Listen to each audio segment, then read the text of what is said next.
সুপ্রিয় দর্শক, রূপসী বাংলা টেলিভিশনের সমসাময়িক আলোচনার অনুষ্ঠান থেকে আপনাদের সকলকে জানাচ্ছি অনেক অনেক শুভেচ্ছা। আমাদের মাঝে আজকে স্টুডিওতে উপস্থিত রয়েছে সাংবাদিক রাসেল পাটোয়ারি। রাসেল ভাই, আপনাকে আমাদের অনুষ্ঠানে স্বাগত। ধন্যবাদ আপনাকে এবং রূপসী বাংলা টিভির সকল দর্শক বিন্দুকে জানাই ধন্যবাদ।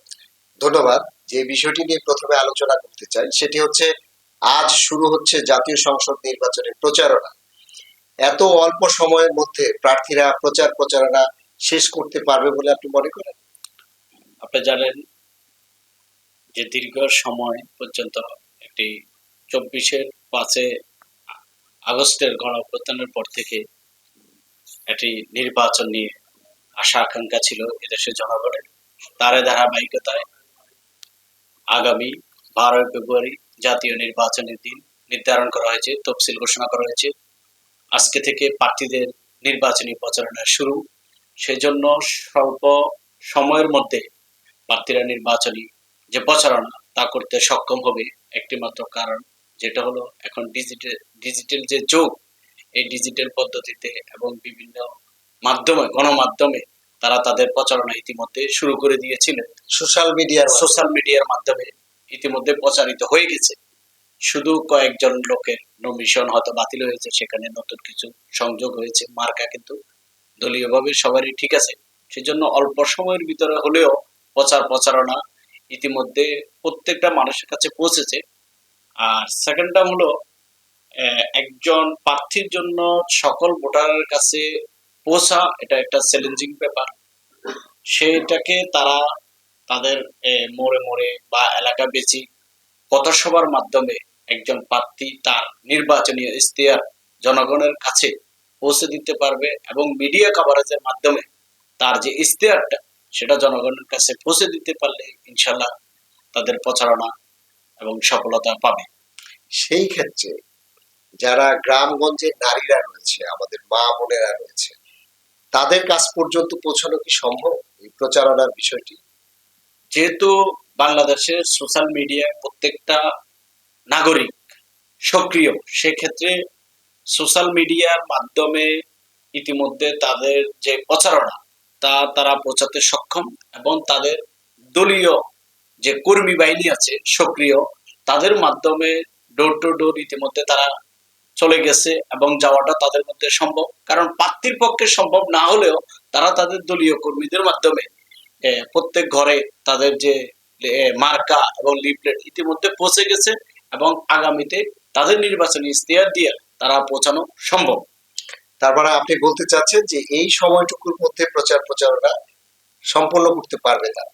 হ্যাঁ, প্রচারণা সম্ভব এবং তারা তাদের প্রতিপক্ষের প্রতি যদি আচরণবিধি মেনে এবং নির্বাচন কমিশনের যে নিয়ম কানুন গুলো আছে, এই নিয়ম কানুন গুলো যদি তারা মেনে চলে তাহলে প্রত্যেক পক্ষ তার নির্বাচনী ইশতেহার জনগণ ভোটারদের কাছে পৌঁছানো সম্ভব। ধন্যবাদ আপনাকে। আরেকটি বিষয় নিয়ে কথা বলতে চাচ্ছি, সেটি হচ্ছে এই নির্বাচনটি উৎসবমুখর হবে বলে আপনি মনে করেন নাকি সংঘাতময় হতে পারে? আপনার একটা নির্বাচন তখনই উৎসবমুখর হয় যখন সকল রাজনৈতিক দলের অংশগ্রহণে নির্বাচন অনুষ্ঠিত হয়। আমরা বিগত সময়ে দেখে এসেছি যে নির্বাচন অংশগ্রহণমূলক না হওয়ার কারণে বড় দলগুলো নির্বাচনে অংশগ্রহণ থেকে বিরত থাকার কারণে উৎসবমুখরটা একটু কম হয়। তারপরেও বাংলাদেশে এই মুহূর্তে 24-এর গণ অভ্যুত্থানের পরে অধিকাংশ রাজনৈতিক দল ঐক্যবদ্ধভাবে যেভাবে নির্বাচনের মাঠে ছিলেন, একটি উৎসবমুখর পরিবেশে হওয়ার কথা ছিল, কিন্তু তারা তাদের যে দলীয়ভাবে দলকে জোটবদ্ধভাবে করে ফেলার কারণে একটু উৎসবমুখরটা কম। যেহেতু একটা জায়গায় 10 দলীয় জোটের একজন প্রার্থী, সেই ক্ষেত্রে ওই দলের কর্মীদের যে ভূমিকা থাকবে অন্য আরো 9টা দলের ভূমিকাটা একটু কম থাকবে। সেই জন্য আগে রাজনৈতিক অফিস যদি 10টা হতো, এখন রাজনৈতিক অফিস হবে একটা, যেহেতু মার্কা একটা। এই ক্ষেত্রে বিএনপির সাথেও যারা জোটবদ্ধ আছে তাদের মার্কা একটা, যদিও মার্কা বেশ কম, ওই এক আসনে একটা মার্কা। সেই ক্ষেত্রে যে উৎসবমুখর পরিবেশটা ছিল সেটা একটু উৎসবমুখর পরিবেশ কম হবে।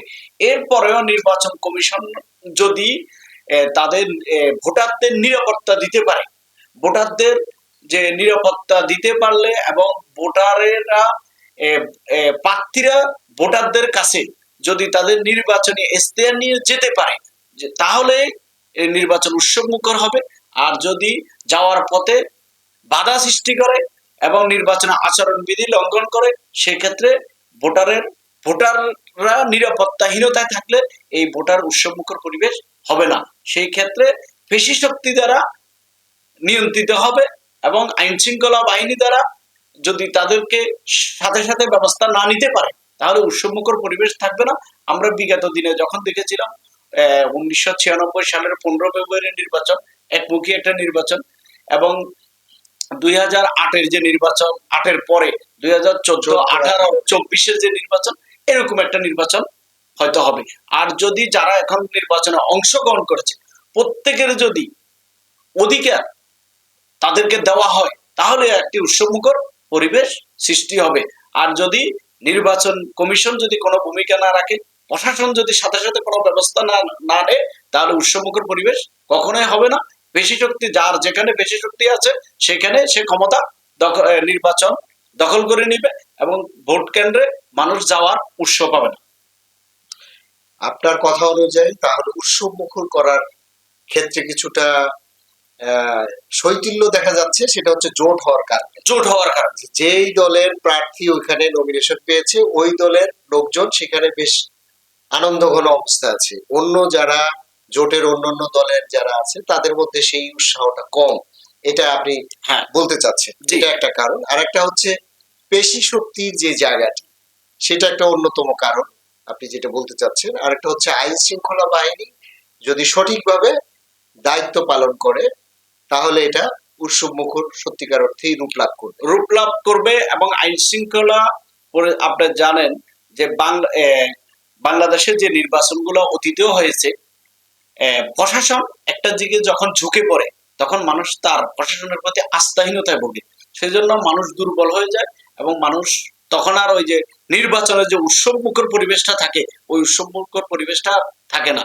সম্প্রতি সময়ে আপনি দেখছেন, গত পরশুদিন মিরপুরে যে বিএনপি এবং জামাতের মুখে সরাসরি একটা যে সংঘর্ষ হয়েছে, মানুষ কিন্তু হতাশ হয়ে গেছে। প্রশাসনের তেমন কোনো ভূমিকা ছিল না।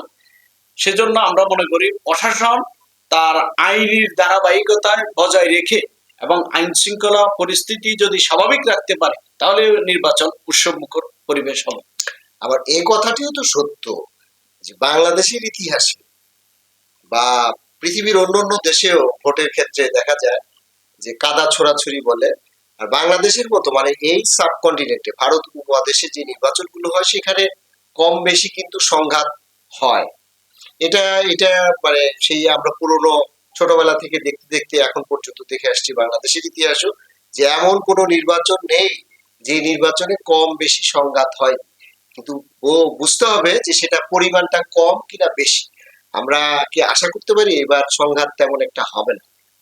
আসলে এই ক্ষেত্রে এটা নিশ্চয়তা দেওয়া কারো পক্ষে সম্ভব নয়। আমি যদি আমার অধিকারটা সঠিকভাবে প্রয়োগ করতে পারি, আমি যদি অন্যের অধিকারটা রক্ষা করি, তাহলে সংঘাত থেকে মানুষ একমাত্র মুক্তি পেতে পারে।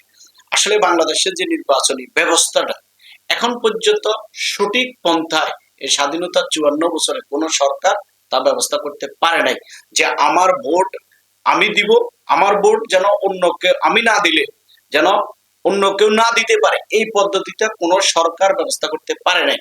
সেই জন্য আমরা দেখেছি অতীতে, এবং মরা মানুষ যারা 10 বছর, 20 বছর, 50 বছর আগেও মারা গেছে বা 30 বছর আগেও মারা গেছে, তারাও ভোটের দিন উঠে চলে আসে এবং তাদের ভোট হয়ে যায়। এবং আমারও একটা বাস্তব অভিজ্ঞতা, আমি যখন ভোট দিতে গেলাম, তখন আমাকে বলতেছে যে ভাই আপনার ভোট হয়ে গেছে। তখন আমি বললাম যে আমি গণমাধ্যম কর্মী হিসেবে আমার ভোটটা আমি দিতে পারলাম না। তখন বললো যে ভাই আপনি আরেকটা ভোট দিয়ে যান। তখন আমি বললাম যে না, আপনি অন্যায় করছেন, আমার ভোট দিয়ে দিছেন, আমি আপনার আরেকজনের ভোট আমি দিয়ে আমি অন্যায় করবো না। তখন আমি এখান থেকে চলে আসছি, আমি ভোট দিই নাই। বিগত 17 বছরে আমি কোনো ভোট দিই নাই। আমরা আশা করব নিশ্চয়ই যার যার ভোট শেষে দেবে এবং প্রত্যেকটি ভোটের সঠিক মূল্যায়ন হবে, সেটা আমরা প্রত্যাশা করি। এবং সংঘাতময় কোনো নির্বাচন হবে বলে আমাদের চিন্তা নেই, বা আমরা ওটা মনেও করি না। আমরা মনে করি একটা উৎসব মুখর সকলের মধ্যে একটা হাসি খুশি আনন্দ ঘন অবস্থার মধ্যে দিয়ে এই নির্বাচনটি হবে, এটা আমরা প্রত্যাশা করছি। ধন্যবাদ আপনাকে। আরেকটি বিষয় নিয়ে কথা বলতে চাই, সেটি হচ্ছে নির্বাচনের আগে ও পরে আইন শৃঙ্খলা পরিস্থিতি যাতে সঠিক থাকে বা স্বাভাবিক থাকে, এর জন্য আরো কি কি পদক্ষেপ নেওয়া উচিত বলে আপনি মনে করেন? আইন শৃঙ্খলা পরিস্থিতি স্বাভাবিক রাখার ক্ষেত্রে নির্বাচন কমিশন এবং পুলিশ প্রশাসন, বাংলাদেশের যারা আইন শৃঙ্খলায় নিয়োজিত আছে, তারা রাজনৈতিক যে দলগুলো আছে তাদের সাথে একটা চুক্তিবদ্ধভাবে করা উচিত ছিল যে তারা কোনো সংঘাতময় পরিবেশ সৃষ্টি করবে না, এবং নির্বাচনের আগে এবং পরে আইন শৃঙ্খলা পরিস্থিতির জন্য গোয়েন্দা সংস্থা, বাংলাদেশের সকল সংস্থাগুলো ইতিমধ্যে তারা একটা জরিপ করেছে যে কোন কোন কেন্দ্রে বা কোন কোন আসনে কাদের দ্বারাই এই আইন শৃঙ্খলা পরিস্থিতি অবনতি করতে পারে, এরকম একটা তদন্ত তারা করেছে। আমার থেকেও কিছু তথ্য তারা নিয়েছে। তার প্রেক্ষিতে আমি বলতে পারি যে ওই ধারা যে তদন্তগুলো তারা করেছে, এই তদন্তগুলোর প্রেক্ষিতে তারা যদি বাংলাদেশে এখন থেকে ঝুঁকিপূর্ণ কেন্দ্র এবং ঝুঁকিপূর্ণ আসন বা কার দ্বারায়, এবং আপনি জানেন 24 গণ অভ্যুত্থানে যে একটা অস্ত্র লুট হয়েছে, এই অস্ত্রগুলো কিন্তু উদ্ধার হয়, এবং আওয়ামী লীগ সরকার প্রায় 2 লক্ষ লোকের মাধ্যমে যে অস্ত্রের লাইসেন্স দিছে, এই অস্ত্রগুলো এখনো কিন্তু দেশেই আছে। আর যারা পালিয়ে গেছে তারা তো অস্ত্র নিয়ে যায় নাই, তাহলে তাদের অস্ত্রগুলো দ্বিতীয় তৃতীয় ব্যক্তির কাছে আছে। তাহলে নির্বাচনে যদি আওয়ামী লীগ এই অস্ত্রগুলো মাঠে ছেড়ে দেয়, তখন দেখা যাবে একটা সংঘাতময় পরিবেশ সৃষ্টি হবে। এই জন্য সরকার বিগত 1.5 বছরে এই ধরনের কোনো অবৈধ অস্ত্র অভিযানের করতে পারে নাই, এবং অস্ত্র উদ্ধার করতে পারে নাই, অস্ত্র উদ্ধার করতে পারে নাই, কিছু অস্ত্র উদ্ধার হয়েছে না কোনো আশা অনুরূপ কোনো অস্ত্র উদ্ধার করতে পারে নাই, এবং আশা অনুরূপ কোনো সন্ত্রাসীকে গ্রেপ্তার করতে পারে নাই। এবং মাঠ পর্যায়ে যাদের দ্বারা এই ধরনের সংঘাতপূর্ণ পরিবেশ সৃষ্টি হবে, সরকার এখানে ব্যর্থ হয়েছে। কারণ প্রশাসন একটা দিকে ঝুঁকি পড়ে গেছে যে ওনারা ক্ষমতা আসবে। প্রশাসনের দায়িত্ব কে ক্ষমতায় আসবে এটা না, প্রশাসনের দায়িত্ব হলো নিরপেক্ষ নির্বাচন করা, জনগণ যাকে ভোট দিবে সে নির্বাচিত হওয়া। প্রশাসন কাকে ক্ষমতায় আনবে এটা প্রশাসনের দায়িত্ব না, জনগণের দায়িত্ব যাকে ভোট দিবে প্রশাসন তাকে মেনে নেওয়া, এবং তার ভোটার অধিকার প্রয়োগ, এবং শেষ পর্যন্ত ভোট গণনা এবং ভোটের রেজাল্ট পর্যন্ত প্রশাসন নিরপেক্ষ থাকা। সেই ক্ষেত্রে প্রশাসন যদি নিরপেক্ষ না থাকে, তাহলে আমার ভোট আমি প্রয়োগ করার পরেও এটা হাইজ্যাক হয়ে যেতে পারে।